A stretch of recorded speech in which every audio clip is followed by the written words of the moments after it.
Now, at this point for Drake, things really couldn't get any worse for most other artists because from his reputation to his new music releases since the Kendrick beef, everything's been at an all-time low in all senses of the phrase, but now most recently. While everything has been seemingly turning on Drake and his career is reaching a rock bottom that only few other former superstars have remotely even been close to, the one thing that Drake still has had going for him is that he is not from the US or from a region that is occupied by any other major players in the rap world. And because of this, he has had full control over his own country of Canada and most importantly, his home city of Toronto, as from trying to embrace the six more than he has in years to try and invalidate the claims Kendrick said about him on Not Like Us about Drake never leaning into his city's roots, to then using his power in the region to ban Kendrick Lamar affiliate Schoolboy Q from being able to even perform in the city, which while not being fully confirmed initially that Drake did this, we now have further confirmation that this actually was the case and he is not allowing people who went against him or stood by Kendrick to perform in Toronto, as R&B singer and TDE signee Sir came to play in Toronto as well and was told that he could not perform.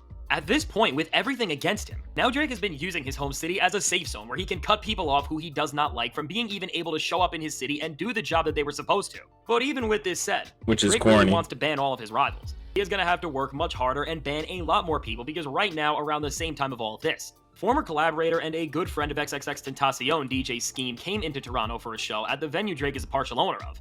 And during his set, he played Not Like Us, and as this clip went viral online, and the entire world just saw people in Drake's hometown singing the song that has destroyed him, people did not just humiliate him even more, but somebody who was banned from Toronto like Schoolboy Q showed respect to Scheme for standing up against Drake and the ridiculous stuff he is doing. But what's most important about this whole moment is that none other than X's best friend and most iconic collaborator in the entire music industry, Scheme as the Slump God, also went on social media to celebrate that DJ Scheme disrespected the last thing Drake held sacred and the reason why Scheme did this, and Ski supported it so hard to send a tweet out and let the world know how he is feeling, was not directly because they are Kendrick fans who were trying to stick up for somebody like Schoolboy Q directly, although this was definitely a part of it. But for them, it was to nod to their close friend XXXTentacion, who despised Drake and in his honor, dissed Drake in a way that would hit harder than anything else they could do. But before we look at how and why X's friends carried out his mission of destroying Drake, and what this really means for them, we need to shout out today's sponsor Prize Picks, which is the most exciting way to play daily fantasy sports.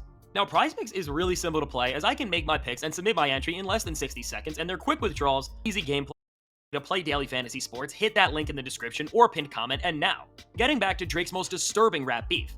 When it comes to the past of Drake and X, it is one of the most complicated relationships Drake has ever had with any other artist he's been in opposition with. And while a lot of people have some crazy conspiracies about what went down between these two, while we can look into the speculation and try to put things together, Ski Mask and Scheme have told us directly everything that we need to know, as they have publicly been on record saying that they hate Drake, not because they believe the conspiracies are true, which is something Ski Mask has clearly went out of his way to say. But even with this, as Scheme has stated, his fundamental issue with Drake is that after the loss of XXXTentacion, all Drake did was play on the conspiracies people were throwing out to build that tough guy image that he has tried so hard to pull across, as on tracks like I'm Upset all the way back in 2018 to On BS from Her Loss in 2022.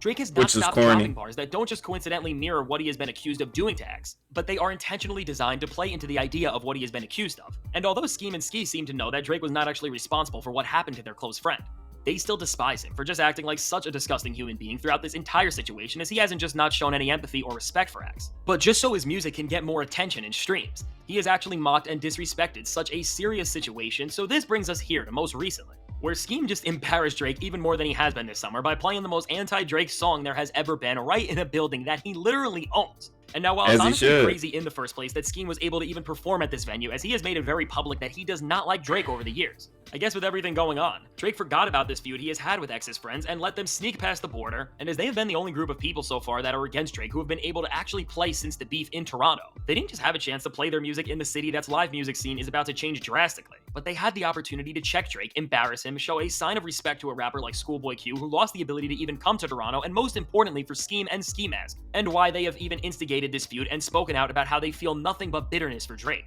They created such a pivotal moment in the music world by doing this, and with Kendrick Lamar's music being the voice of this Hall of Fame level response they are giving to Drake after years of him taunting X. When you also consider that Kendrick was a massive fan of X and he supported his music just because he was able to resonate with the raw emotion he showed that only few other artists of his time could replicate. All of this seems like it could not have lined up better if you tried, because every single thing that went down with this one clip made for the perfect way to kick Drake even more when he has already been stuck on the ground. And while it's not necessarily the go-to way in any sort of musical feud to kick another artist when they're down, as Drake has done nothing but kick around their good friend XXXTentacion in lyrics ever since 2018. I think if you're gonna go as far to do something like that, all rules are off, and this was really the ultimate way of paying respect to X and showing that while he may not be here currently to defend himself from Drake and their beef, which started all the way back in 2017, when Drake stole X's flow from Look at Me and didn't own up to it. That they will still find a way to make the damage done to Drake even worse than what he has tried alluding to about X, because at the end of the day, at this moment in time where everything is against Drake and now even in his own city, it has been proven that people there will openly scream every lyric to a track that embarrasses and exposes Drake in a way that we will probably never see about any other artist in our lifetime again.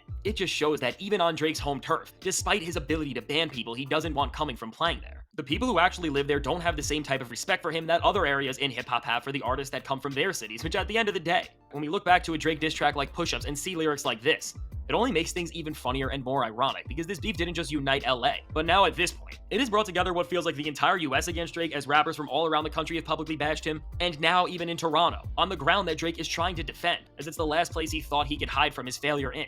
Even this hasn't lasted, and this is not just about Kendrick Lamar anymore, but after years of taunting somebody who can't even defend themselves. The fact that Skeme pulled this off is amazing, and it really just shows, while Drake fans try to make it out like he is some victim still, that when he's getting dissed by all of these other rappers and teams, it is mostly because he has just done horrible things to other people, and right now, I'm sure that X is smiling down and seeing that Drake finally got what he deserved. So with all this said, let me know.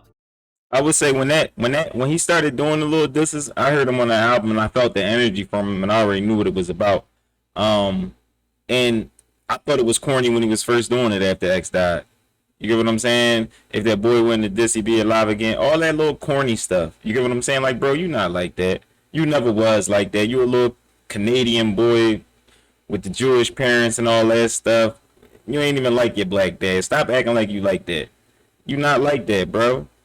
You're not like that. You done sick chubs on a few dudes that ain't even like that also. They just good little songwriters and now you think you tough. After X passed, you wasn't saying nothing when he was alive. I thought that was corny. So I definitely approve of this message. That was super corny. You get what I'm saying? And not only that, X was mad because you ain't show him no love, but you did steal his flow and his style. That Look at Me song was dope. Then you came out with KMT, Kissing My Teeth. It's the same flow, the same song. You tried to steal his joint. You tried to run off with it and he called you on it. It was not wrong with it. All you had to do was show him some love. You made it a situation. So yeah, I ain't mind this. I think it was dope that his DJ showed him some love, did his thing over there, and really turned up on Drizzy. I ain't mind. I thought it was dope, man. So shout out to his DJ. But it's your boy, What's Up G. Don't forget to drop a like, comment, and subscribe. And I really need y'all to hit that like button when y'all be seeing these videos, because YouTube, like I said, they still figuring out where to push my stuff at. And, you know, just show your boy some love and hit that subscribe button. Also, if you're not subscribed and you're new around here, you want to find your way back. You know, people get lost on YouTube. You want to find your way back to the content, hit that subscribe button. So it's your boy, What's Up G. If ain't nobody told you they love y'all today, I love y'all. I'm out, y'all.